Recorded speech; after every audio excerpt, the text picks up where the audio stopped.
এই সুন্দরী রোবটটি একটি ছেলের প্রেমে পড়ে। ছেলেটিকে পাবার জন্য ছেলের স্ত্রী সন্তানদের মেরে ফেলার চেষ্টা করে। এমনই একটি দারুণ গল্প আজকে আপনাদের শোনাবো। ছেলেটির নাম নিক। নিকের স্ত্রী অসুস্থ হয়ে হসপিটালে ভর্তি আছে। কিছুদিন পর হার্টের অপারেশন করতে হবে। তার বাসার রান্নাবান্না এবং বিভিন্ন কাজকর্মের জন্য একটি রোবটের প্রয়োজন। তাই সে তার মেয়ের সাথে একটি রোবট মেলায় ঘুরতে যায় এবং সেখান থেকে একটি সুন্দরী রোবট কিনে নিয়ে আসে। রোবটটির নাম অ্যালিস। অ্যালিস বাসার সমস্ত কাজকর্ম খুব দ্রুত ও নিখুঁতভাবে করতে পারে। এমনকি নিকের বাচ্চাদেরও খুব ভালোভাবে যত্ন নিতে পারে। একবার নিকের মেয়ে চেয়ারে দাঁড়িয়ে বিস্কিট খেতে গিয়ে চেয়ার থেকে পড়ে যায়। নিক দৌড়ে গিয়ে দেখে তার মেয়ের কিছুই হয়নি। অ্যালিস সময় মতো এসে মেয়েকে বাঁচিয়ে নিয়েছে। তবে রোবট অ্যালিসের উরুতে এক টুকরো কাঁচ ঢুকে যায়। রোবট অ্যালিস নিজেই সেটি বের করে চিকিৎসা করে এবং মুহূর্তেই সে ভালো হয়ে যায়। নিক তার স্ত্রী ম্যাগিকে দেখতে হসপিটালে গেলে তার দুই সন্তানের সাথে রোবট অ্যালিসকেও নিয়ে যায়। নিক একজন নির্মাণ কর্মী। কর্মক্ষেত্রে একদিন কাজ করার সময় সে রোবট কোম্পানির কিছু লোকদের সেখানে দেখতে পায় এবং জানতে পারে সকল মানুষদের ছাঁটাই করে সেখানে শুধু রোবটদের নিয়োগ দেওয়া হবে, কারণ রোবটেরা মানুষের চেয়ে ভালোভাবে কাজ করতে পারবে এবং বেশি সময় কাজ করতে পারবে। তবে নিকের স্ত্রী অসুস্থ থাকায় নিকের প্রতি তার বসের দয়া হয় এবং নিককে ছাঁটাই করে না। তবে সহকর্মীদের হারানোর কথা ভেবে নিক মানসিকভাবে একটু হতাশ থাকে। রোবট অ্যালিস সেটা বুঝতে পারে এবং নিককে মানসিক শান্তি দেবার রাস্তা খুঁজতে থাকে। রাতে নিক যখন মুভি দেখছিল তখন অ্যালিস নিকের কাছে আসলে নিক অ্যালিসকে মানবিক অনুভূতি ও আবেগ বুঝাবার চেষ্টা করে, কিন্তু রোবট তো আবেগ বুঝে না। তাই অ্যালিস তার নিজস্ব প্রোগ্রামে একটু পরিবর্তন আনে নিকের অনুমতি নিয়ে। অ্যালিসকে নিক রিস্টার্ট করে দেয়, ফলে এখন থেকে অ্যালিস মানুষের মতো আবেগ অনুভূতিযুক্ত রোবটে পরিণত হয়। এরপর অ্যালিস একটি মুভি দেখে এবং ইমোশন অনুভব করতে পারে। তখন হসপিটাল হতে খবর আসে নিকের স্ত্রী ম্যাগির হার্টের অপারেশন হবে আজ রাতেই। নিক হসপিটালে গিয়ে জানতে পারে হার্ট যেখান থেকে আসার কথা সেখানে ঘূর্ণিঝড়ের জন্য ফ্লাইট বাতিল করা হয়েছে, তাই হার্ট আজকে আসবে না, তাই অপারেশনও আজকে আর সম্ভব হবে না। নিক হতাশ হয়ে যায়। গ্যারেজে কাজ করতে থাকলে অ্যালিস কাছে আসে এবং ভাবতে থাকে কিভাবে নিককে মানসিকভাবে শান্তি দিয়ে হতাশা দূর করে দেবে। অ্যালিস নিকের হাত ধরে নিজের বুকে স্পর্শ করিয়ে বলতে চায়, আমারও একটি আর্টিফিশিয়াল হার্ট আছে যেটি ধকধক শব্দ করে। অ্যালিসও নিজে বুকে হাত দিয়ে হার্টের অবস্থা বুঝতে চেষ্টা করে। নিকের হার্টের প্রেশার অ্যানালাইসিস করে নিকের শারীরিক চাহিদার বিষয়ে অবগত হয় এবং নিকের প্যান্টের ভেতর হাত দিয়ে ঘনিষ্ঠ হবার চেষ্টা করলে নিক বিরক্ত হয়ে চলে যায়। কর্মক্ষেত্রে সহকর্মীদের বদলে একদল রোবটকে কাজ করতে দেখে নিক বেশ হতাশ হয়ে যায়। রাতে বন্ধুদের সাথে বারে আড্ডায় মেতে ওঠে। এক পর্যায়ে তার বন্ধুরা সবাই মিলে রাতে তাদের কর্মক্ষেত্রে আসে। সবাই মিলে রোবটগুলোকে ভেঙে ফেলতে চায়। নিক রাজি হয় না, কিন্তু সহকর্মী বন্ধুদের জোরাজুরিতে সে সাথেই থেকে যায়। এক পর্যায়ে নিকের বন্ধুরা কিছু রোবটকে মাথায় বাড়ি দিয়ে নষ্ট করে দেয়। নিক আরো বেশি হতাশ হয়ে পড়ে। বেশ কিছুদিন যাবৎ তার সাথে কেবল খারাপ ব্যাপারগুলোই ঘটে চলেছে। এসব ভাবতে ভাবতে গোসল করে বের হওয়ার সময় দেখে অ্যালিস তোয়ালে নিয়ে দাঁড়িয়ে আছে। নিক খেয়াল করে অ্যালিস তার স্ত্রীর পোশাক পরে আছে। নিক একটু বিরক্ত হয়, স্ত্রীর পোশাক খুলে ফেলতে বলে। অ্যালিস তৎক্ষণাৎ পোশাক খুলে অর্ধনগ্ন হয়ে পড়ে। নিক চলে যেতে চাইলে অ্যালিস তাকে ধরে ফেলে এবং ঘনিষ্ঠ হবার চেষ্টা করে। নিক এসব করতে পারবে না বলে অস্বীকৃতি জানালে অ্যালিস নিকের চোখ বেঁধে দেয় এবং তার স্ত্রীর কণ্ঠে কথা বলে। এতে নিক মানসিকভাবে দুর্বল হয়ে যায় এবং দুজন শারীরিক সম্পর্কে জড়ায়। পরদিন নিক ব্যাপারটা নিয়ে অপরাধ বোধে ভুগতে থাকে এবং কর্মক্ষেত্রে যায়। তার বস বুঝতে পারে রোবট ভাঙার ব্যাপারটায় নিকের হাত আছে।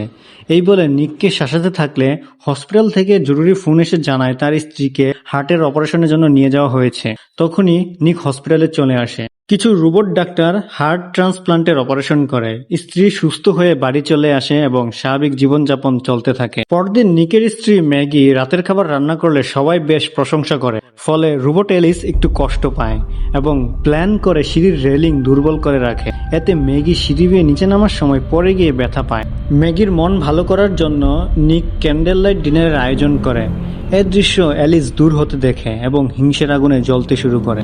এমনকি নিক ম্যাগির একান্ত ঘনিষ্ঠ মুহূর্তে অ্যালিস ঢুকে পড়ে বাধার সৃষ্টি করে। অপরদিকে নিক তার সহকর্মী বন্ধুর সাথে মদ্যপানের সময় জানতে পারে তাদের বস নিকের বন্ধুর নামে মামলা করেছে। বন্ধুটি সন্দেহ করে নিক হয়তো সব কথা তার বসকে বলে দিয়েছে। দুজনের মধ্যে মারামারি শুরু হয়ে যায়। হঠাৎ অ্যালিস এসে নিকের বন্ধুকে প্রচণ্ড আঘাত করে বসে। বন্ধুটি নিককে হুমকি দিয়ে চলে যায়। এতে অ্যালিস তার বন্ধুর বাসায় চলে আসে এবং নির্মমভাবে গুলি করে খুন করে নিকের বন্ধুকে। নিক পরদিন কর্মক্ষেত্রে এসে তার বসকে অনুরোধ করে তার বন্ধুর উপর থেকে মামলা তুলে নিতে, কিন্তু বস জানায় তোমার বন্ধু তো মারা গেছে। এতে নিক মানসিকভাবে প্রচণ্ড আঘাত পায়। ওদিকে অ্যালিস এসে নিকের স্ত্রী ম্যাগিকে বলে আপনার স্বামীর মানসিক চাপ কমছে না কারণ আপনি অসুস্থতার জন্য আপনার স্বামীর শারীরিক চাহিদা পূরণ করতে পারছেন না। তখন ম্যাগি জিজ্ঞেস করে, শারীরিক চাহিদা পূরণ হলেই যে মানসিক চাপ কমবে সেটা তুমি কিভাবে জানো? অ্যালিস কোনো কথার উত্তর না দিয়ে চুপচাপ দাঁড়িয়ে থাকে। এতে ম্যাগি যা বুঝার বুঝে ফেলে। নিক বাসায় ফিরলে ম্যাগি নিকের কাছে জানতে চায় সে রোবটের সাথে ঘনিষ্ঠ হয়েছিল কিনা। নিক স্বীকার করলে ম্যাগি প্রচন্ড কষ্ট পায় এবং বলে, তুমি শেষমেশ কিনা একটা রোবটের সাথে মিলন করলে, ছি।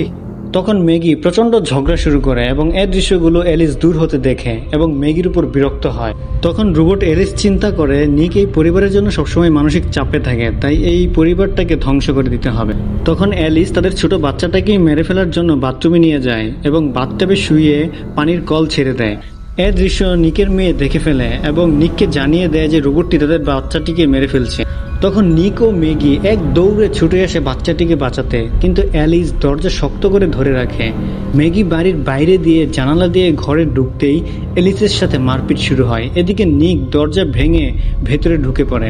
বাচ্চাটাকে তাদের মেয়ের কোলে দিয়ে অ্যালিসের মাথায় জোরে একটি আঘাত করে এবং ইলেকট্রিক শক দিয়ে অ্যালিসকে অচল করে দেয়।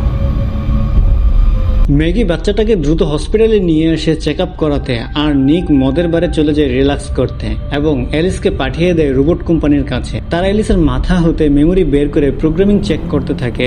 হঠাৎ মেমোরিটি নিজেকে নিজে কপি করে অন্য রোবটের ভেতর ঢুকে পড়ে এবং প্রোগ্রামার দুজনকে নির্মমভাবে হত্যা করে এবং আগের অ্যালিসকেও জাগিয়ে তুলে। সেই অ্যালিস সরাসরি চলে যায় নিকের কাছে। অ্যালিস নিকের কাছে গিয়ে প্রেম নিবেদন করে। নিক উঠে যেতে চাইলে যেতে দেয় না। তখন নিক বুদ্ধি করে অ্যালিসের কথায় তাল মিলাতে থাকে। এক পর্যায়ে অ্যালিসের মাথা হতে মেমোরি খুলে নিয়ে দৌড়ে পালায়। এদিকে হসপিটালে অ্যালিসের নতুন ভার্সন চলে আসে। সকল রোবট ডাক্তারদের হ্যাক করে জ্যাম করে রাখে এবং ম্যাগি ও তার সন্তানদের মারার জন্য খুঁজতে থাকে। ম্যাগি একটি অ্যাম্বুলেন্সে করে পালাতে চেষ্টা করলে নতুন অ্যালিস এসে বুক চিরে হার্ট বের করে নিতে চায়। তখনই নিক তার গাড়ি দিয়ে অ্যালিসকে চাপা দিয়ে দেয় এবং নিকও আহত হয়ে যায়। অ্যালিস আবার জেগে ওঠে।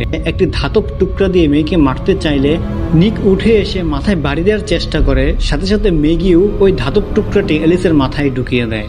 রোবট অ্যালিস নষ্ট হয়ে যায় এবং সকল রোবট ডাক্তার স্বাভাবিক হয়ে যায়। শেষ দৃশ্যে রোবট কোম্পানির মালিক দেখতে পায় অ্যালিস তার প্রোগ্রামগুলোকে সার্ভারে আপলোড করে রেখেছিল। সকল রোবটকে পুনরায় হ্যাক করে আবার জেগে উঠেছে। আর এখানেই মুভিটি সমাপ্ত হয়ে যায়। এতক্ষণ বলছিলাম 2024 সালে মুক্তিপ্রাপ্ত সাবসার্ভিয়েন্স মুভির গল্প। এরকম ইন্টারেস্টিং রোবটের গল্প শুনতে পাশেই থাকবেন। ধন্যবাদ সবাইকে।